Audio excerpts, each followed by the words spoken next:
You said my name right. I'm happy. I'm happy. Awesome. Really pleased to be with you here today. Really pleased to share with you a little bit about what we're doing in terms of research at VB, some of the key findings that we've recently got, and some of the more interesting things that we're unveiling. One caution that I will give you is that the event staff at VB have an ongoing contest in terms of who can guess how many slides I'm going to have. And I'm pleased to report that so far to date, I have beat the consensus estimate, and I am also ahead of the whisper number. So I'm trying to do that again today. And the caveat is, I do love 8-point Helvetica. So get ready, get ready. So they did drop my early slide, but that's okay. I want to have a little bit of fun today. Are we okay with that? Yeah. Are we okay with that? Yes. Some of us are. Are you okay with that? Oh, yeah. Rock and roll, rock and roll. You're not okay with that. Okay, but we're going to go for it. You know that we're dealing with MarTech, marketing technology. That's what we're looking at right now for VB. What we're most interested in, we're delving into that. As we do that, we had a meeting with the brain trust of VB Insight, the VB research team, just recently, and we decided that marketing technology as it currently stands is much too simple. Much, much too simple. And we said, we're going to fix that. So what we've done is we're unveiling a shock and awe campaign. Boom, there you go. And we're going to unveil the MarTech Galaxy, right? Our MarTech Galaxy. Because of course, everybody who is studying anything of any complexity has to release a very complex graph or diagram or logo salad image of everything that they're looking at, right? Just, it's simply required. So this is our MarTech Galaxy. Pleased to unveil it to you today. No, not really. Not really. But sort of. Sort of. This is our marketing technology universe that we're unleashing on the universe today. And it's our way of looking at what's happening in MarTech, in personalization, in email marketing, in social, in marketing clouds, in all the different areas that you see. And as you know, universes are made up of galaxies. And this is one of the spaces inside the marketing technology universe. This is the mobile success galaxy, right, where we talk about monetization. We've got user acquisition, geolocation, development, mobile marketing automation, other things like that. Now, I know what you're thinking when you see something like this. I know what you're thinking. It's possible that you may have seen some other things like this in the past. There's a Luma scrape. There might be our good friend Scott Brinker does the water scope. There's a lot of things out there like that. But I have some good news for those of you who are tired of these big documents. First of all, yeah, we are entitled to logo salad just as much as anybody else. But secondly, it's not really about the graphic. In fact, it's not at all about the graphic. It's about seeing the system. It's about organizing the chaos. It's about envisioning the environment. It's about what the graphic enables, not the graphic itself. And so we've worked with VB profiles, and I'll talk a little bit more about them in a bit, to understand what's going on in this. Currently, our look at the MarTech universe is 1,500 companies. We'll be growing that over time, but we think we have the most important 1,500 right now. We're probably wrong. There's a lot of companies in there, a lot of spaces. 1,500 companies that are currently employing about 500,000 employees. That's $73 billion companies in that, almost $66 billion in total funding, and $1.3 trillion in market value, right? Because we've amassed that MarTech universe, and we can look at that in an organized, systematic way. About slightly more than half of those companies are based in the US, almost 60%. Half of those in the US are right here in California. Some in Canada, 17 in Israel, which is more than Germany or France. Hillel, that's your shout out for Israel. If you know Hello Fold, that's for him. And most of them are private. In fact, the vast majority of them are private. Very few of them have been acquired. Even fewer have gone public. Some have been acquired and now are the product piece of a larger corporation. But it's interesting to see how few have done that. It also enables us to put together a heat map where the investment is going. So we know what's happening in the space. We know what's exciting. We know what's interesting to investors and what's really, really hot. Analytics is hot. Content is hot. Commerce, ad tech, and mobile marketing, which we didn't put in red but will be, is also hot and interesting, exciting space. So there you have it, our MarTech universe. Apologies for yet another one of these, but it is a byproduct of what we were trying to do.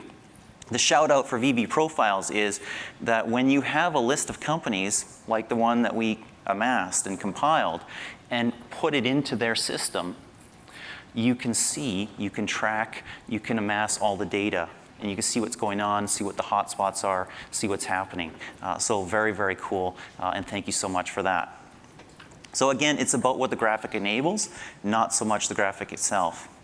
Now, I started off this chat by saying that there was entirely too much simplicity in the MarTech space, and that was obviously a joke. We do believe that simplicity is close to sanity, and we think there's not enough sanity in marketing technology right now.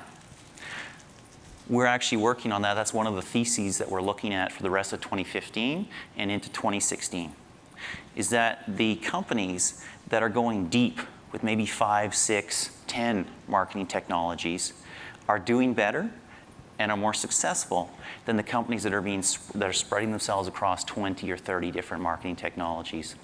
So more on that later. But I did want to show you some of the fruits of some of our recent research. So we'll jump first into personalization. We've heard a lot about personalization here. We've heard a lot about omni-channel, and both of those go hand in hand, obviously. We're looking at personalization from the point of view of the organization, the company, the brand. What do you personalize? What should you personalize? What do you not personalize? Where's the lift? Where do you get more lift or less lift for personalizing? So you're actually going to get a report on personalization for us for free. Thank you for having attended here.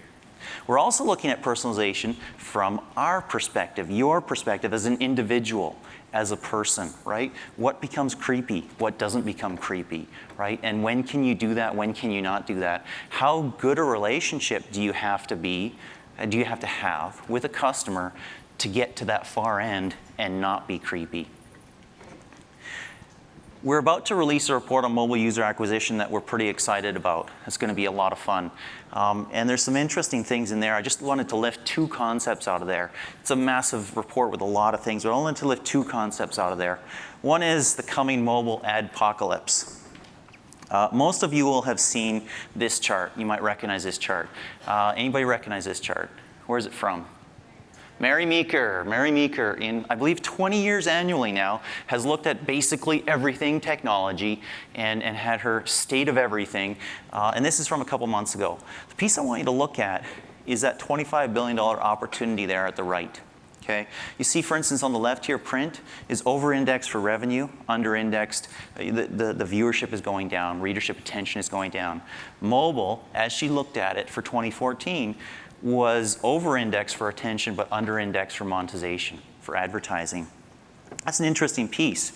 Then you add to that what we had basically over the course of just about 2 years is the time that we spent looking at this little device in our hand grew to over the time we spent looking at that big screen on the wall, right?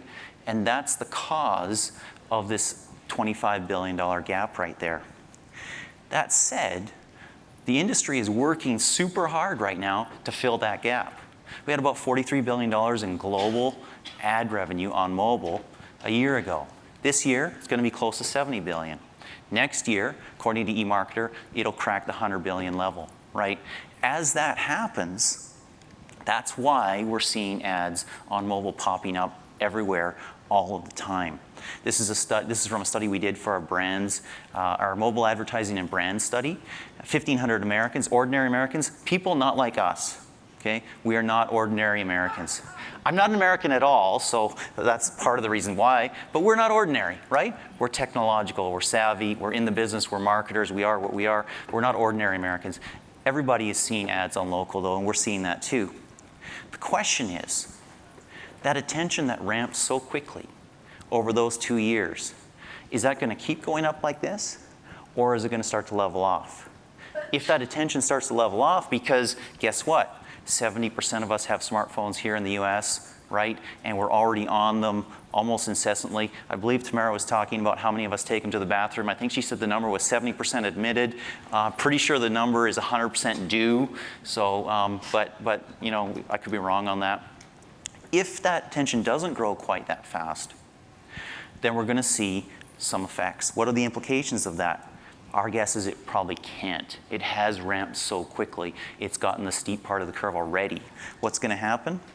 Prices are going to go up for mobile advertising, right? Organic. If you're doing user acquisition, mobile user acquisition, prices are going to go up, but organic will become even more important. Mobile's going to get noisier for all of us, our experience. Who here remembers when Facebook had one ad on each screen?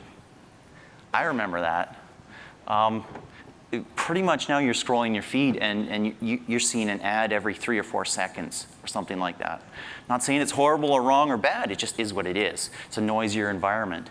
And while native advertising does extremely well right in the feed, because it is the sort of thing that you might see from a friend, if we continue this way, there may be more ad blindness here. And of course, the other implication is that user acquisition will be harder. That's one thing. The other thing is ARPNUC. When we had this meeting with the Brain Trust of research at VB, and we decided that marketing technology was much too simple, we also decided that there was a core problem with mobile right now, with the mobile advertising ecosystem. And that core problem was a horrific lack of acronyms. There just were not enough. And I know I've missed a couple here too, by the way. Again, we decided to fix that, and we created up ARPNUC, which we felt was elegant, it rolls off the tongue beautifully. It could be a fine wine from France or a whiskey from Tennessee. And you're asking at this point, what the hell is ARPNUC? Well, it's a measure we're looking at as we're seeing user acquisition costs continue to ramp. It's a measure of your overall revenue divided by your new users. So it looks like this. If the dollars from all your users, divide that by dollars from each new user, is over 0, then your CEO is happy, right? To make it real simple, if you're in mobile right now, ARPU over CPA, cost per acquisition, or CPI, cost per install, if you think that way. What are we actually measuring here? We're not measuring profitability, although we could be in some sense, right? But what we're measuring is potential competitiveness, right? We're measuring how much elasticity you've got in the amount of money that's coming in right now that you can allocate to future or current user acquisition. And we actually applied that measure to 15 of the top grossing apps on iOS and 15 of the top grossing apps on Android, and this is what we found out. Interestingly, Clash of Clans is doing amazing on this measure, right? Game of War is acquiring users at a frantic pace right now. But Clash of Clans makes $7 for each new user that they bring on. Not from each new user. Makes $7 per all its users for each new user that's bringing on. If you look at 8-Ball Pool, for instance, way down at the bottom there on the far side in purple, they are bringing in new users at a frantic pace. They brought on about 435,000 new users in the last 30 days alone. And they make only about 4% of what Clash of Clans makes. They make about $120,000 a day, right? So they actually have a pretty low score. Clash of Clans can ramp if they choose, or they can continue to just rake in the money. Now, those of you who are in mobile are thinking when you see something like this, to get that graph, you'd have to know how much money those apps are making. You'd have to know their cost of user acquisition and a number of other facts about them, to which I say yes. And the details are in the report. And there's some very, very interesting data about that, but I don't have time to go into it right now. So, world, we give you ARPNUC. Finally, I wanted to share something from one other report that we've done recently, and it's some good news. Good news for growth marketers. Good news for you. The good news is that mobile ads are working really, really well right now. We've surveyed those ordinary Americans, those 1,500 ordinary Americans, and they are tapping on ads, they are clicking on ads, they are engaging with ads for local businesses and, not shown in this one, but also true brands, national brands, international brands, global brands.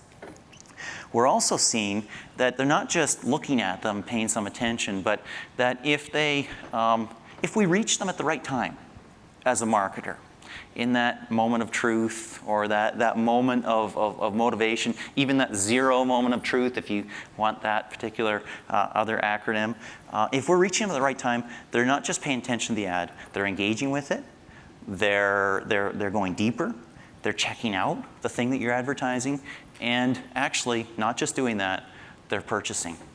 And so what we've seen is that m-commerce in the US rose 123% in the first quarter of this year.